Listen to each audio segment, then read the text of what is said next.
Welcome back to Koboko Fitness. Today I'm going to be spilling the tea on some of the best booty exercises you must not sleep on. You must not sleep on these exercises. But first, some housekeeping. Subscribe to my YouTube channel if you haven't done so already. It's free for you. It means the world to me. And also, make sure you join the wait list for my next challenge. I'm not gonna say the date just yet. I have commitment issues with dates. So I have a date, I'm just not announcing it yet. But if you want to be the first to know when I launch my next challenge, which is out here changing lives, join the wait list. The link is below. Let's talk about these exercises. Anyway, let's talk about exercise number 5, the donkey sway. Let me explain to you why this exercise is so underrated. But so important. When you are doing a donkey sway, first of all, you are on the floor. And in order to balance your body, your abs need to be sucked in and tight. So even though it's a booty exercise, you're getting a 2-in-1 because your core is working as well. If you're the kind of person that normally struggles with planks, this is actually really awesome because you're kind of cheating and strengthening your core while also working your booty. If for no other reason, that's an awesome reason to do donkey sways. But on top of that, when you're doing donkey sways, your leg is extended out. And this is where the magic really happens. Because in order for your leg to stay in that extended position, your booty has to support the weight of your thighs, your legs, and your foot. This work of balancing all those parts of your legs is very challenging to the butt. It just tears it up. It makes you go nice and round, you know? If you pay attention to this exercise, you will notice that you're basically making an arc with your leg.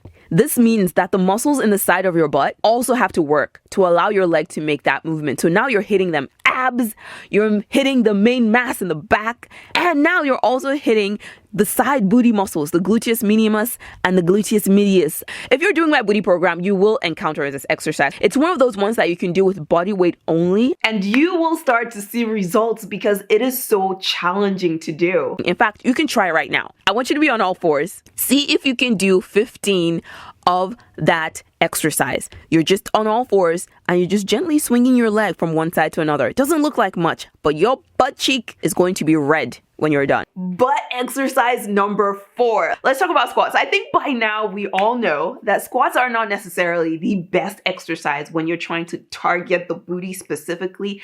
Not necessarily the best exercise, but there is a hack. There are many hacks, but in this video, we're going to talk about one of the hacks you can apply to your squats to make sure that they are targeting the booty more than any other area of the thigh, not the quads, not the hamstrings, just torching it. So when you're doing squats with an emphasis on the booty, there are just some adjustments you need to make, and I'm going to explain them to you. The basics of the squat will not change, but you do have to make some adjustments. So let me first talk about the basics of the squat. Then I'll tell you the adjustments you need to make to fire your glutes. Normally, when you're doing a squat, you want your feet to be about hip width apart. Depending on your body shape, you want your toes pointed slightly outwards. You want to sit back and then you want to drop down into that squat. You want to squeeze your glutes, your booty, to stand back up. That's a normal squat. And now we're going to talk about the booty squat, the squat that really torches the muscles that we are targeting. First thing you need to do is you need to get those legs nice and wide. You want to get into that sumo squat position, wider than hip width apart. You want your toes pointed out, and then you drop down into the squat and then squeeze your glutes to stand back up. If you want to make this even more intense, let me tell you, grab a kettlebell or grab something relatively heavy like some water, a water jug or a baby. Use whatever you've got. I'm not judging. Just hold on to it and drop low in that sumo squat and then squeeze your glutes to stand up. Let me tell you, this exercise is making me want to cheat on glute bridges and glute bridge holds. That's all I'm going to say. Because listen, there are some days you just don't want to get on the floor. Do you feel me? Do you feel me on this? You want to do your workout, you know, as a good Cocoa Puff, you want to do it. But then you realize you have to roll out your mat, then you have to get on the mat, and you're just like, not today. That's where this exercise comes in.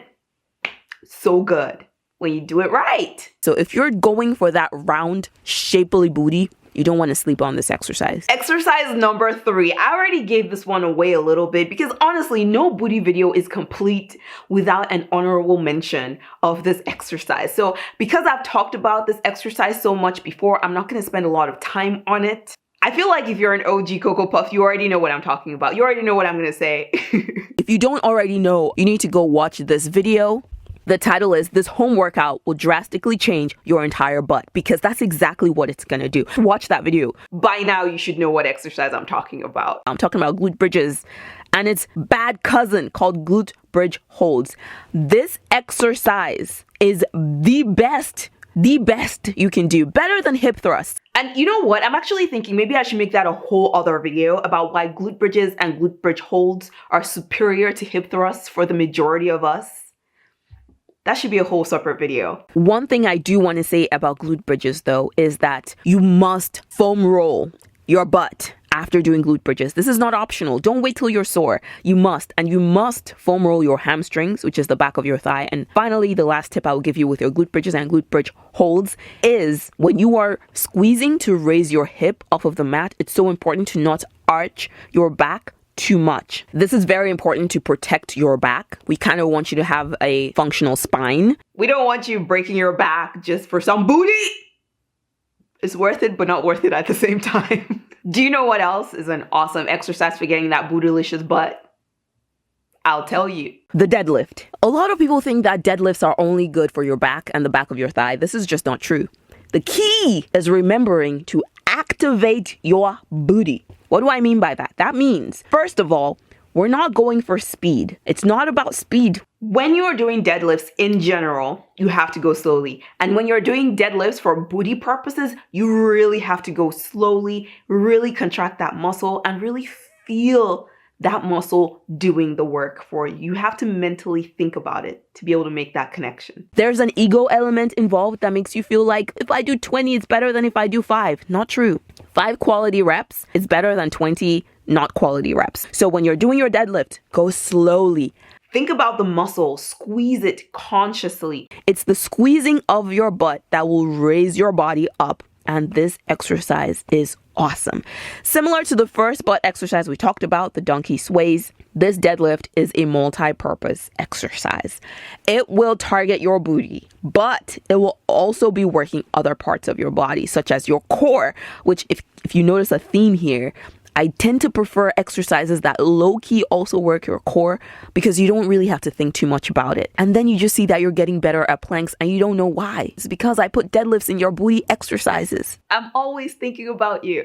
If you loved this video, you are going to love my booty program. So go check it out. Go to KobokoFitness.com. You can sign up for a free trial or just buy the booty program straight up and get started. It's an 8-week program. It is awesome. People are getting amazing results on it. I do all the exercises with you and it is all video. There's no PDF, no confusion, no trying to figure things out. I walk you through everything. I talk you through everything and I'm there with you the whole time. Don't worry. Oh my gosh, I sang. I wasn't supposed to sing in this video. I was supposed to hold myself.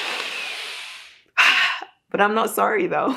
You don't have to be figuring out how to do stuff. I show you how to do everything. It's awesome. So go check it out. Before I go, I just want to give you some extra tips to really get your booty training to the next level. And the first tip I'm going to give you is to remember that you have to be consistent. And you have to be consistent for a quality amount of time. Give yourself at least 4 weeks of exercise before you start to expect results. Because if you do not do that, you will be disappointed. You will think that you should get results in 1 or 2 weeks. And when that doesn't happen, you're going to quit. And that's not good for you. I don't want you to quit. I want you to follow through. I want you to persevere. I want you to make it through to the end of any program you're doing. So 4 weeks is the minimum. My booty program is 8 weeks because that's the amount of time that's going to get you proper results, the results you deserve. Thank you so much for watching this video. Subscribe to my YouTube channel if you haven't done so already, and I will see you in my next video.